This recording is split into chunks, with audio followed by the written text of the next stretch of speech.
নমস্কার, কেমন আছেন সবাই? ব্লগ বাই পূর্ণিমা চ্যানেলে আপনাদেরকে স্বাগত।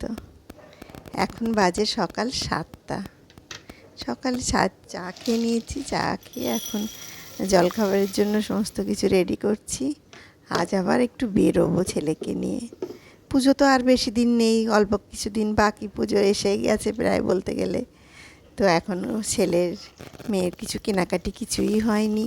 তো ওদের জন্য তো কিছু তো একটু কিনতে হবে। মেয়ে তো আমার একদমই বেরোতে পারে না। এখন দুর্গাপুজোর সময় আমাদের তো ওয়ার্কশপে প্রচণ্ড কাজের প্রেশার। ও নিজের জন্য কখনোই কিছুই কেনে না। তো ছেলেকে নিয়ে ভাবছি আজ একটু বেরোবো। তো এখন দেরি করে বেরোলে এত ভিড়, বাইরে কেনাকাটি করতে গেলে ভীষণই অসুবিধা। তো তার জন্য ভাবছি সকাল সকাল একটু জলখাবার খেয়ে আজ বেরিয়ে পড়বো ছেলেকে নিয়ে।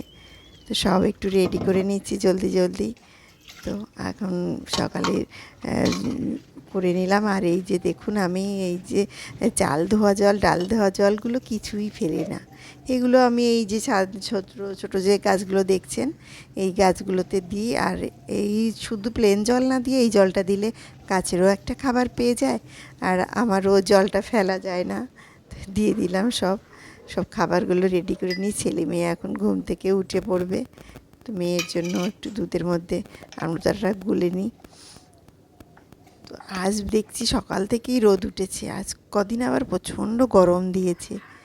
যখন বৃষ্টি হয় লাগাতার বৃষ্টি, আর যখন একটু রোদ ওঠে এত রোদের তাপ, ভীষণই কষ্ট হয়। তো আজ দেখতে পাচ্ছি বাইরেটা মারাত্মক রোদ। এই রোদে তো বেরোবো সেটাই ভাবছি। কেনাকাটি করতে গেলে তো মানে প্রচণ্ডই কষ্ট হয়। আর এই পুজোর সময় রাস্তাঘাটে তো চতুর্দিকে যেখানেই যাব না কেন দোকানপাটে প্রচণ্ড ভিড়। তো যাই হোক, আজকে বেরোতে হবে, না বেরোলে আর অনেকটা দেরি হয়ে যাবে।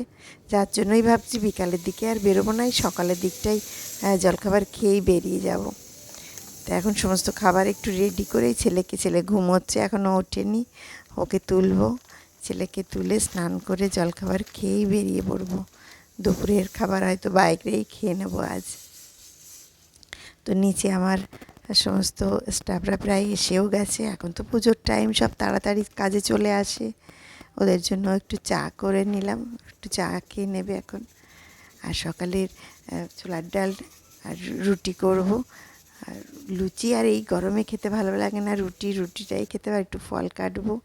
তো কাল সব সন্ধ্যাবেলায় বাজার থেকে ফল নিয়ে এসেছিলাম, মোসাম্বি, লেবু, নাশপাতি, সেগুলো আর ঢালা হয়নি, এগুলো একটু ঢেলে নিই। বেশ সস্তা এখন মোসাম্বি লেবুগুলো এখানে বাজারে দেখছি। অন্য সময় বেশ দাম, আর এখন অনেক সস্তা বাজারে মোসাম্বি লেবু, অনেক সস্তা। আর এই নাশপাতিগুলোও দেখছি বেশ সুন্দর, খুব সুন্দর বড় বড় নাশপাতি। অনেক সময় অনেক দামে চড়া, কিন্তু কাল দেখছি মার্কেটে খুব সস্তায় বিক্রি হচ্ছে। এই যে চাল ধোয়া জলটা, এটাও কিন্তু ফেলবো না। এই চাল ধোয়া জল আর এই ডাল ধোয়া জল প্রত্যেক দিনই আমি গাছেতে দিই। তো গাছগুলো যার জন্য সতেজ, দেখুন সতেজ থাকে, সুন্দর। আর অন্য প্লেন জল আর দেওয়ার দরকার হয় না। আর এই টবগুলো তো এত ছোট ছোট টব, এগুলোতে একদম, আর প্রচণ্ড রোদ বাইরে, আর প্রত্যেক দিন যদি একটু জল না দিই তাহলে একদম মাটিটা শুকিয়ে যায়। খুব অল্প মাটি টবগুলোতে। আর এই ব্যালকনিতে প্রচণ্ড রোদের তাপ। এই দেখুন, এটা কিন্তু চায়ের কেটলি, সেটা খারাপ হয়ে গেছিলো, সেটাতে একটু কালার করে অ্যালোভেরা বসিয়ে দিয়েছি। এই ব্যালকনিটা এত রোদ আসে, রোদের তাপে সমস্ত গাছগুলো দেখি প্রত্যেক দিনই একদম শুকনো হয়ে যায়। আর এখন প্রচণ্ড গরম কলকাতায়। তো যখন বৃষ্টি হয় তখন লাগাতার বৃষ্টি, আবার রোদ দিলে এত রোদ, মনে হয় যেন একদম চৈত্র মাস, বৈশাখ জ্যৈষ্ঠ মাসের মতন রোদ। তো সকালে রুটি আর ছোলার ডাল করলাম, একটু ফল কেটে নেব এখন।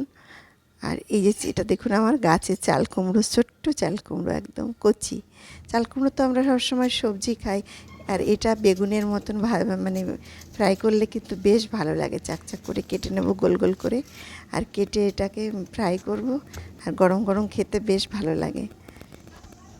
এখন বেরোবো বলে সব কিছু একটু তাড়াতাড়ি করে রেডি করে নিচ্ছি।